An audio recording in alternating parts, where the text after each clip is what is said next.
Hello, and welcome to Tomversations, my somewhat monthly foray into longer discussions about technology topics. My name is Tom Hollingsworth, the networking nerd, and for this episode, I would like to focus on security. Specifically, I'd like to talk about end-to-end encryption. Now, most of my audience out there probably knows what encryption is. For those of you who might not, the short version is encryption is scrambling messages to protect the contents from being easily read. We use encryption every day. If you've ever gone to any website anywhere on the planet that has a little lock icon in the browser bar to exchange critical information like usernames, passwords, bank account information, or other things you just don't want people to know, you've used some form of encryption. At this point, encryption pretty much underlies all of the services that we're using on the internet. I think back several years to the big push so that all websites were encrypted by default. That was a huge win for security and privacy on the internet. Another huge win was when vendors such as Apple decided to do end-to-end encryption on all of their messages. Now, how is end-to-end encryption different than regular encryption? The biggest change is that end-to-end encryption means that the originating device and the recipient device are the ones that are in control of the encryption. There's nothing in the middle that allows anyone to see anything that's going on. So when I send an iMessage to my wife, my phone can read it, her phone can read it, and nobody else in the middle that's eavesdropping can hear that. Now, end-to-end encryption is considered to be relatively secure, but it's also a huge boogeyman, depending on who you ask. For privacy advocates like myself and, well, pretty much every rational member of the security industry, end-to-end encryption is good. It means that the contents of my messages cannot be disclosed or read unless I choose to do it. And for companies like Apple, it's so important that not only have they shown repeatedly that they're unable to decrypt messages that are being encoded by their encryption algorithms, they actively refuse to do it when someone asks. There have been multiple cases over the last decade of the US government asking Apple to unlock iPhones in the middle of investigations, and Apple refusing to do so because they're unable to do that. We'll come back to the government in just a moment. One of the companies that's been making waves with their end-to-end encryption is Zoom. Now, Zoom is a video conferencing platform that almost everyone out there has probably used sometime in the last 6 months because of the COVID-19 pandemic, forcing work from home and rise in video conferencing. Zoom originally did not encrypt calls end to end. It stated that it did, but those calls were relayed off of a server somewhere. Now, here's how you can tell if someone's not doing things end to end. Is there something in the middle that's being a relay or acting as some kind of bridge? If the answer is yes, then your calls cannot be encrypted end to end. Zoom had to change its messaging and quickly implement changes in their protocols to allow end-to-end encryption. This is nothing new. If you've used a firewall with SSL decryption capabilities anytime recently, you're essentially doing the same thing that Zoom was doing. You're performing a man-in-the-middle attack.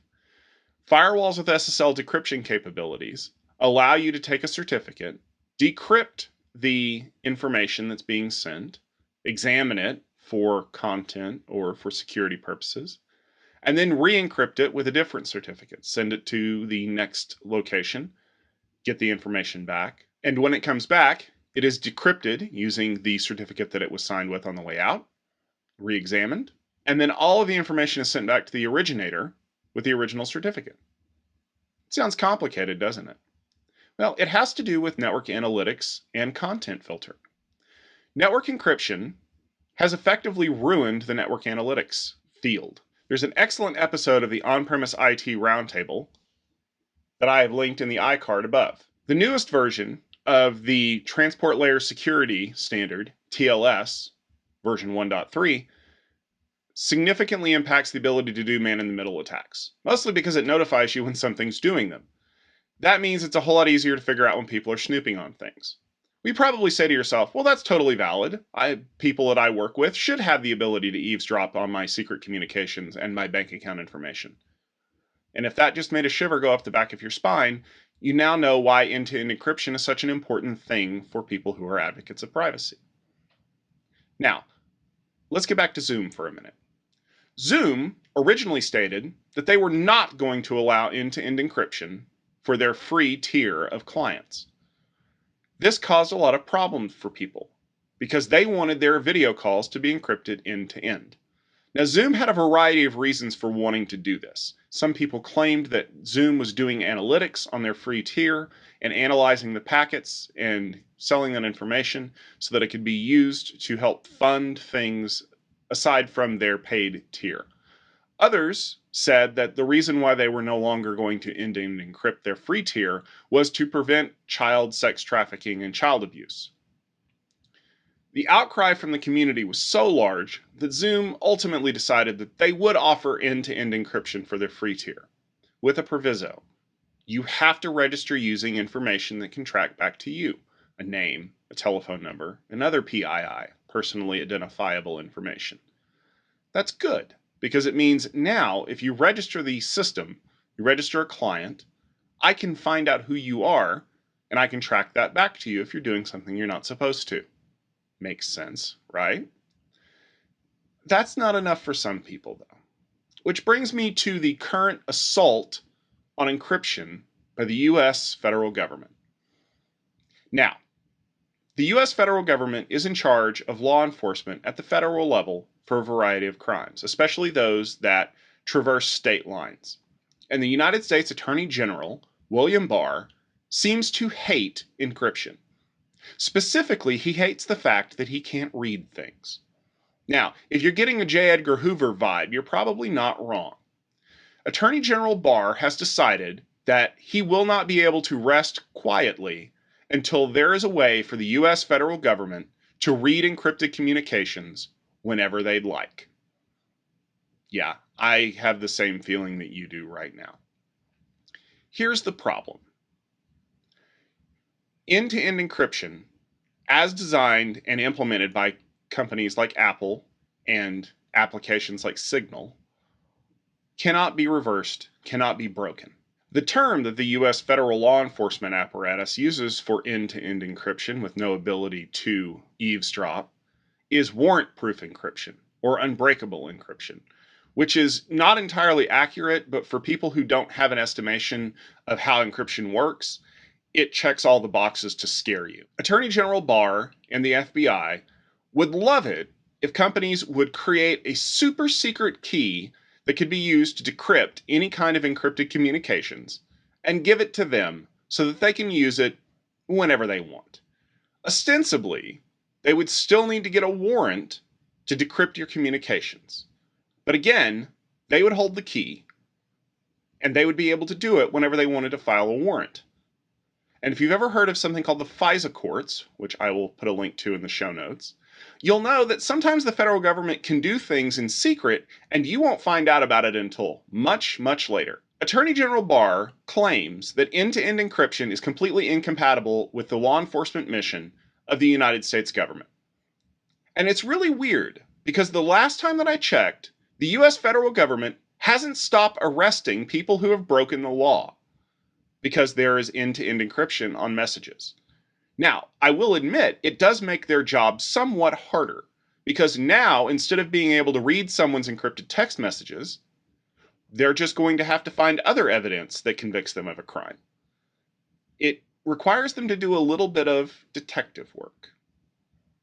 Now, Attorney General Barr wanting to end end-to-end encryption or create some kind of a decryption key in and of itself means very little, because tech companies have been telling Attorney General Barr and several other attorneys general for many years that this is not something that they can easily do. And that's where it pretty much ends. Until the US Senate got involved. As of the time of this recording, there's a bill working its way through the United States Senate. The name of this bill, cleverly, is Eliminating Abusive and Rampant Neglect of Interactive Technologies, or the EndtoEnd Act. What is the EndtoEnd Act? Well, other than the fact that Senator Lindsey Graham really wanted the initials of this bill to spell out "earn it," it effectively puts a very pretty facade on the idea of ending end-to-end encryption. Now, Senator Graham has chosen one of the biggest hot button issues out there to carefully navigate this bill through Congress: child abuse. The Earn It Act, in and of itself, does not necessarily cause problems for end-to-end encryption today. Effectively, what it does is it adds some teeth to Section 230 of the Communications Decency Act. So you probably heard a little bit about Section 230 in recent weeks because of some of the statements that the President of the United States has made. Effectively, Section 230 acts as a shield from companies being liable for speech or actions that are carried on their platforms. Effectively, what this means is that a company like Facebook itself can't be sued for something that I or someone else posts on the platform. It's basically a requirement of being able to operate a message board or a forum or something along those lines. Now, the Communications Decency Act has been around since the 90s. But as of late, it's stirred up some problems with people who believe that the Communications Decency Act, and specifically Section 230, is immunizing people from being able to control the kinds of speech that are being posted there. Ironically enough, a lot of the people who believe this are the ones who would rather control the speech and eliminate the ones that they don't really particularly care for. But that's an entirely different video. Senator Graham's Earn It Act effectively says that you no longer have default protections under Section 230, that you must earn them by enforcing certain rules as dictated by the US Congress. One of those rules is to provide a way for companies and federal government employees and law enforcement agents to work together to identify child abusers. Sounds great in theory, right? But it's left very vague. What does that effectively mean? You know how Attorney General William Barr won't rest until end-to-end encryption can be defeated or at least unlocked by US federal law enforcement? Does anybody in their right mind believe that Attorney General Barr will avoid adding provisions to the Earn It Act that would require companies like Apple and Signal to effectively create backdoors or even front doors with very strong keys that would allow the benign and completely neutral US federal government to unlock information? Yeah, I didn't think so either. Privacy advocates and people who work for these companies in the security realm have said that there's no such thing as a backdoor that only exists for one company. Think about this for a moment. Let's say that Apple announced tomorrow that they had created a backdoor for the US federal government.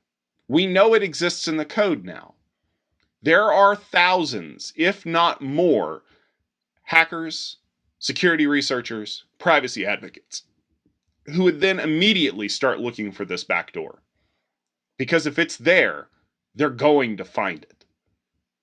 Now, what happens when they're not friendly security researchers? What happens when those people are not just benign, helpful?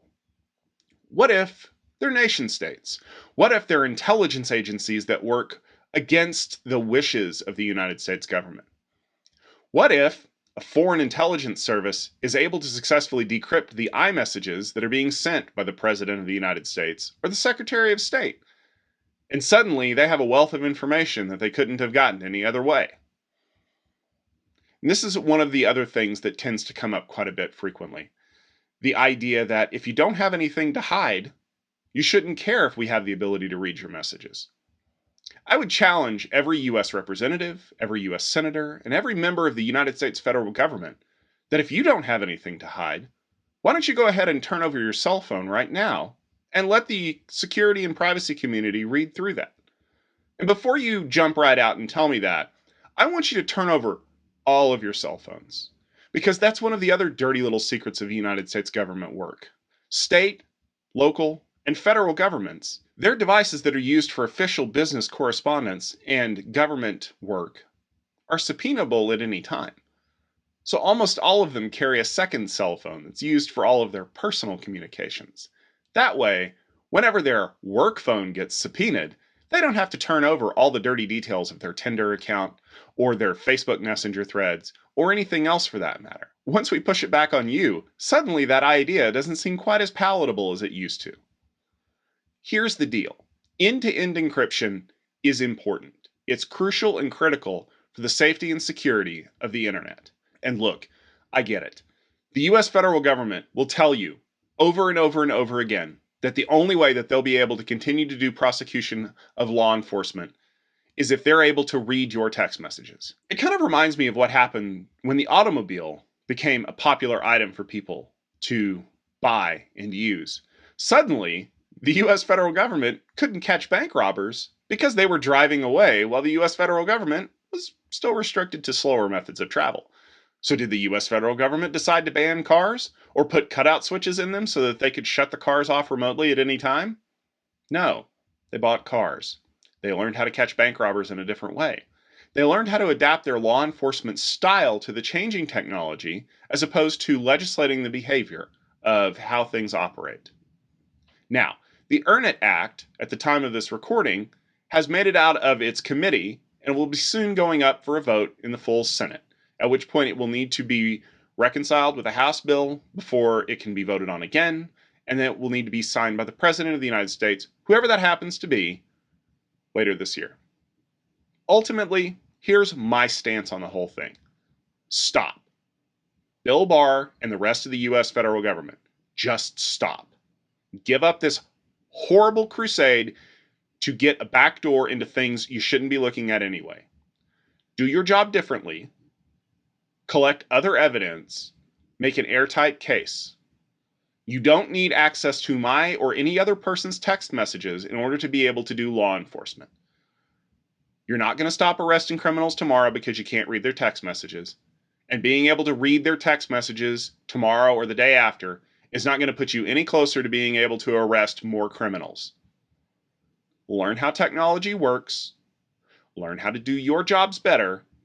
And we won't have to keep having this conversation every few years when suddenly you've decided that somebody else's favorite encrypted messaging application is getting in the way of you being lazy about doing your job. That should just about do it for this episode of Tomversations. I hope you had a fun time listening to my thoughts on end-to-end encryption and the current assault that's being carried out on it by various parties in the community as well as the US federal government. I hope that we can bring this to a safe and secure resolution sooner rather than later because I'd like to get on to other exciting topics. Speaking of which, if you'd like to check out more episodes of Tomversations, I'll link them here right now.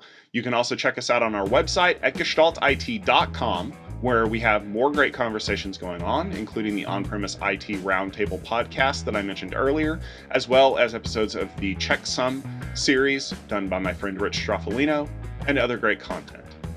And I hope to catch you again in about another month for another episode of Tomversations. Thanks for watching.